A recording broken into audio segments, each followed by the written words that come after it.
mata kami bercucuran karenanya, maka kami berkata, wahai Rasulullah, nasihat ini seakan-akan dari orang yang akan berpisah selamanya, maka berikanlah kepada kami wasiat. Nabi SAW bersabda, aku memberi wasiat kepada kalian agar kalian bertakwa kepada Allah yang maha mulia lagi maha tinggi. Tetaplah mendengar dan mentaati walaupun yang memerintah kalian seorang budak. Sungguh orang yang masih hidup di antara kalian kelak akan melihat perselisihan yang banyak. Maka wajib atas kalian memegang teguh sunnahku dan sunnah khulafaur rasyidin yang mendapat petunjuk. Gigitlah ia dengan gigi geraham kalian dan jauhilah oleh kalian perkara-perkara yang baru, karena sesungguhnya setiap perkara yang baru adalah bid'ah dan setiap bid'ah adalah sesat. Hadis Irbad bin Sariyah ini menjelaskan tentang wajibnya kita berpegang kepada sunnah Rasulullah dan para sahabatnya. Hadis ini juga menunjukkan tentang akan terjadinya perpecahan. Hadis ini sahih, diriwayatkan oleh Imam Ahmad, Abu Daud, Tirmidzi, Darimi dan yang lainnya. Hadis ini sahih. Jadi di sini menjelaskan tentang akan terjadinya perpecahan di tengah-tengah kaum muslimin. Nabi memberikan jalan keluar terhadap perpecahan yang ada, yaitu mengikuti sunnah Nabi SAW dan para sahabatnya. Ini menunjukkan tentang wajibnya kita mengikuti jejak salafus saleh, mengikuti manhaj mereka. Ini hukumnya wajib. Jadi kalau kita ingin diridhai oleh Allah, kita ingin tetap berjalan di atas as-sirat al-mustaqim, maka kita wajib mengikuti jejak salafus saleh, wajib hukumnya. Jadi bukannya sunnah, mengikuti pemahaman salaf ini bukannya sunnah, tapi wajib. Sebab dengan kita mengikuti pemahaman salaf, kita akan selamat dunia dan akhirat, dan kita akan diridhai oleh Allah Subhanahu wa taala, dan Allah akan menjamin masuk surga. Kalau yang dijamin hanya satu, yang selamat itu hanya satu, kata Nabi, yaitu orang yang mengikuti Rasulullah dan para sahabatnya ridwanullah alaihim ajma'in. Kemudian ikhwani fiddin azakumullah, saya tambahkan lagi, kita setiap hari minta kepada Allah jalan yang lurus. Iya tidak? Setiap hari kita minta kepada Allah minimal 17 kali, ihdinas siratal mustaqim siratal ladzina an'amta alaihim ghairil maghdubi alaihim waladdallin. Ya Allah, tunjukilah aku ke jalan yang lurus, jalannya orang-orang yang kau beri nikmat atas mereka, bukannya jalan orang-orang yang kau murkai, dan bukan pula jalannya orang-orang yang sesat. Kita minta setiap hari jalan yang lurus itu. Makanya kita harus mengikuti jalan yang lurus itu. Kita minta setiap hari mengikuti jalan yang lurus. Kata Al-Imam Ibnul Qayyim ketika menjelaskan ayat ini, kata beliau begini: was-siratul mustaqim huwa siratul anbiya qabla hadhihi al-ummah wa siratus siddiqin wasyuhada'i was-salihin minha, kama qala ta'ala wa man yuti'illaha war-rasul fa ulaika ma'al ladzina an'ama Allahu 'alaihim minan nabiyyin was-siddiqin wasyuhada'i was-salihin wa hasuna ulaika rafiqa. Yang dikatakan jalan yang lurus yaitu jalannya para nabi sebelum umat ini, yaitu jalannya orang-orang yang jujur, jalannya para syuhada, jalannya orang-orang yang saleh. Sebagaimana Allah berfirman dalam surah An-Nisa, surah yang keempat ayat 69. Allah berfirman, barang siapa yang taat kepada Allah dan Rasulnya, maka mereka bersama orang-orang yang Allah beri nikmat kepada mereka dari kalangan para nabi, siddiqin, syuhada dan salihin, dan mereka adalah sebaik-baik teman. Faulaika hum ahlun ni'mati wal fadl wa siratuhum bima'zilin an asbabil ghadabi wa mujibatid dhalal idh huwa tammul istiqamati la iwaja fihi wal inhiraf. Mereka adalah orang-orang yang diberikan nikmat, dan mereka orang-orang yang diberikan karunia oleh Allah. Jalannya mereka jauh dari sebab-sebab yang membawa kepada kemurkaan Allah. Jalan mereka jalan yang lurus, jauh dari sebab-sebab yang membawa kepada kemurkaan, dan juga hal-hal yang membawa kepada kesesatan. Mereka sangat jauh dari kemurkaan dan kesesatan. Mereka jauh. Para nabi, syuhada, mereka jauh dari jalan yang sesat, jalan yang murkai. Karena apa? Mereka istiqomah di atas kebenaran. Mereka tidak bengkok dan tidak menyimpang. Karena itu kata Ibnu Qayyim, wa sulukus sirat al-mustaqim faridatun wajibatun ala kulli muslimin. Menempuh jalan as-sirat al-mustaqim wajib atas setiap muslim. Kita ini wajib menempuh as-sirat mustaqim. Bagaimana menempuhnya? Yaitu menempuhnya dengan mengikuti jalan para sahabat dan tabi'in. Wa innama yakunu suluku hadhihi sirat bittiba'is sabiqina alaihi. Menempuh jalan siratal mustaqim yaitu dengan mengikuti jalannya orang-orang yang terdahulu.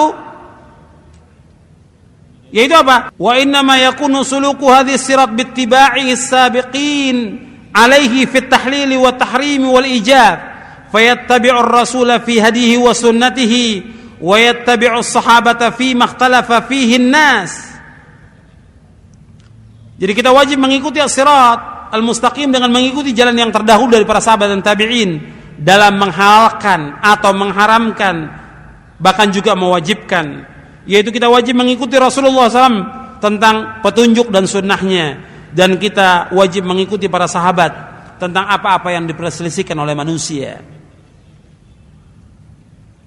Kemudian dikatakan oleh Ibnu Qayyim bahwa kita minta kepada Allah jalan siratal mustaqim. Ini wajib kita ikuti. Dengan apa? Dengan mengikuti jalannya siapa? Para sahabat. Dan kita minta kepada Allah apa? Dijauhkan dari jalannya orang-orang yang dimurkai dan jalannya orang-orang yang sesat. Yang pertama kali yang dimurkai siapa? Yahudi. Yang kedua, dhalin siapa? Nasrani. Ghairil maghdubi alaihim walad dhalin. Bukannya jalan orang-orang yang kau murkai ya Allah, dan bukan pula jalan orang yang sesat. Yang dimurkai adalah orang-orang Yahudi, yang sesat jalannya orang-orang Nasrani. Kita wajib mengikuti jalannya para sahabat. Nah, bagaimana bisa kita mengikuti jalan para sahabat? Di samping kita mengikuti dalil Quran dan Sunnah, mengikuti jalan sahabat, kita juga harus berlepas diri jalan-jalannya orang-orang Yahudi dan Nasrani. Kalau kita ingin mendapatkan keridhaan Allah dan kalau kita ingin selamat. Jadi bukan hanya ittiba saja, tapi kita harus berlepas diri juga dari jalannya Yahudi dan Nasrani dalam semua hal. Dikatakan oleh Imam Ibnu Qayyim begini, annal bara'ata min subulil maghdubi alaihim waladdallin, min subulil maghdubi alaihim waladdallin fil i'tiqadi wal ibadati was siyasati wal akhlaqi wal ibadat syaratun lil bara'ati minal azabi wal ghadabi wad dhalal. Bahwa berlepas diri dari jalannya orang-orang yang dimurkai Allah dan berlepas diri dari jalannya orang-orang yang sesat. Tentang apa? Kita berlepas diri dari jalan mereka tentang i'tiqad yang mereka yakini, tentang keyakinan mereka. Kemudian juga berlepas diri dari ibadahnya mereka, dari politiknya mereka, dari akhlaknya mereka, dari ibadah-ibadah mereka. Dan ini merupakan syarat terlepasnya kita dari azab Allah dari kemurkaan Allah dan juga dari kesesatan. Jadi kalau kita ingin selamat dunia dan akhirat, kita juga harus berlepas diri dari jalannya orang-orang Yahudi dan Nasrani. Dari jalannya mereka tentang apa? Tentang akidah, tentang ibadah, tentang akhlak, tentang muamalah, tentang politik, tentang yang lainnya. Wa anna hadhihi al-bara'ata takunu bittiba'i siratis sabiqin al-adilla'i 'ala at-tariq wa hum min hadhihi al-ummati ashabu Rasulillah sallallahu alaihi wasallam wa hadha yaqtadi ittiba'ahum wa iqtifa'a atharahum wa luzuma hadihim. Bahwasanya berlepas diri dari mereka yaitu dengan mengikuti jalannya orang-orang yang terdahulu yang menunjuki jalan ini, yaitu mereka dari umat ini, yaitu para sahabat Rasulullah, dan kita wajib mengikuti mereka, mengikuti asarnya mereka dan berpegang dengan petunjuk mereka. Jadi wajib kita mengikuti para sahabat radhiyallahu ajma'in, mengikuti pemahaman salaf, hukumnya wajib. Selanjutnya dalil dari penjelasan salafus saleh dari Abdullah bin Mas'ud radhiyallahu an, beliau berkata, ittabi'u wa la tabtadi'u faqad kufitum. Kata Abdullah bin Mas'ud radhiyallahu an, hendaklah kalian mengikuti dan janganlah kalian berbuat bid'ah. Sungguh kalian telah dicukupi dengan Islam ini. Jadi ikuti Rasulullah dan sahabatnya, jangan berbuat bid'ah. Karena Islam ini sudah sempurna, nggak boleh kita tambah-tambah lagi. Kemudian kata Muhammad bin Sirin rahimahullah, beliau berkata, kata beliau, inna naqtadi wa la nabtadi wa nattabi' wa la nabtadi' wa la nadilla ma tamassakna bil athar. Jadi kata Muhammad bin Sirin, sesungguhnya kami mengikuti dan tidak membuat yang baru. Kami ittiba, mengikuti kepada athar sunnah dan tidak berbuat beda. Kami tidak akan sesat selama kami berpegang kepada athar. Kemudian perkataan yang kedua, kata Muhammad bin Sirin, kanu yaqulun idza kana ar-rajulu 'ala al-athar fahuwa 'ala at-tariq. Kata Ibnu Sirin bahwa mereka para tabi'in berkata, jika seorang berada di atas athar, di atas sunnah, maka sesungguhnya dia berada di atas jalan yang lurus. Kalau kita mengikuti athar para sahabat, maka orang itu di atas sunnah. Kalau mereka tidak mengikuti athar para sahabat, maka mereka tidak di atas sunnah. Jadi wajib mengikuti atharnya para sahabat, sebagaimana perkataan Imam Al-Auza'i. Kata beliau, alaika bi athari man salaf wa in rafadaka an-nas wa iyyaka wa ara' ar-rijal wa in zakhrafu laka bil qaul. Hendaklah kamu mengikuti athar salafus saleh, ikuti athar mereka meskipun orang menolak kamu, dan jauhkanlah dari setiap perkataan yang baru, dari pendapat-pendapat orang, meskipun mereka hiasi perkataannya dengan perkataan-perkataan yang indah. Jadi kita wajib mengikuti jejak salafus saleh, hukumnya wajib. Kemudian selanjutnya, perhatian ulama terhadap akidah salaf. Para ulama menjadikan akidah salafus saleh sebagai rujukan dalam kitab-kitab mereka. Hal ini tampak dari, pertama, penyebutan ucapan-ucapan mereka dan riwayat ahlul hadis dengan sanad-sanad yang sahih. Yang kedua, yang meriwayatkan adalah seluruh ulama kaum muslimin dari berbagai macam disiplin ilmu, usul fiqih, hadis, asar, dan yang lainnya. Jadi kita sudah masuk kepada 3 poin. Yang pertama, pengertian tentang akidah, kemudian Ahlussunnah wal Jamaah. Yang kedua, kita membahas tentang kaidah dan prinsip Ahlussunnah wal Jamaah dalam mengambil dan menggunakan dalil.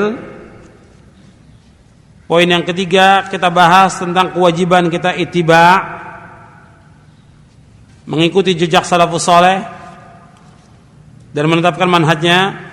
Sekarang kita masuk poin yang keempat yang kita akan bahas. Pertama, sekarang ini poin yang pertama saja. Dari poin yang keempat, kita akan bahas poin yang pertama saja. prinsip-prinsip akidah Ahlussunnah wal Jamaah.